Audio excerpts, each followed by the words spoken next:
the truth about conjunctions in any astrology system. But first, let's watch clips of a guy spewing nonsense. Moon-Pluto conjunction is the reason for it in the third house. Well, the moon's at 8 degrees, Pluto's at 27 degrees. This is not a conjunction in any astrological system. By the way, we're using alchemistic astrology because we want truth, reliability, and dependability. This in no world is a conjunction. This is 19 degrees apart. The only way that this contributes to children at all is that Pluto is the ruler of the 5th house of children.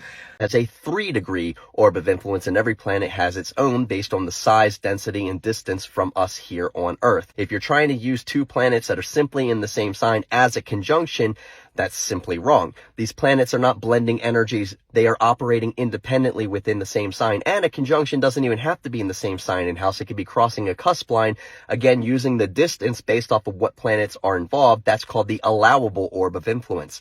Now, I wasn't gonna do this video because I see he has a beautiful wife and family. I didn't want to attach any negative energy. Then he blocked me after this comment, so now I gotta make the video lol.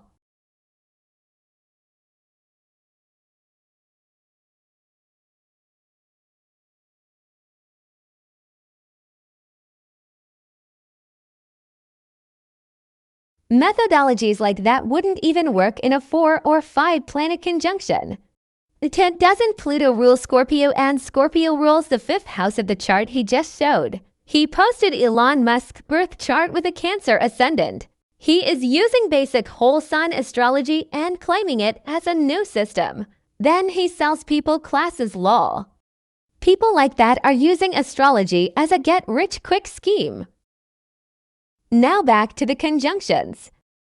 It took me years until about July 2023 for me to fully understand conjunctions, even 4 or 5 planets conjunct in one house. If 2 or more planets are in the same sign and house, it is a conjunction. The degrees of separation or orb stuff doesn't matter. Here's why. If 2 planets are in the same house, this means 2 planets are giving their energy to a house. Now the energy those 2 or more planets are giving off has to be read in unison, merging, conjunction, since they are all having an effect within a house. For example, if Saturn is in the 11th house, this shows a person doesn't like the older siblings or having a lot of friends.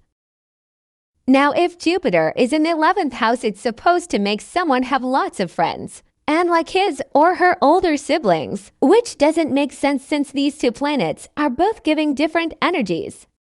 You would have to merge how these energies work in the same house, thus resulting in a conjunction.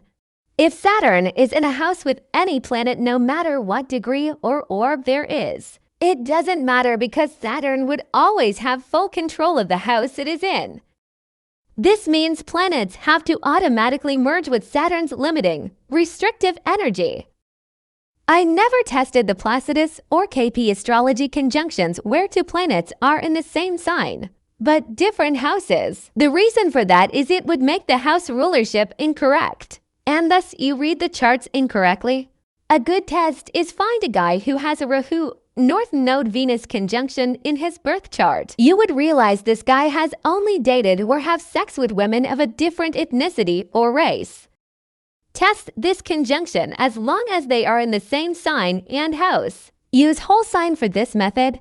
The degrees of separation are irrelevant.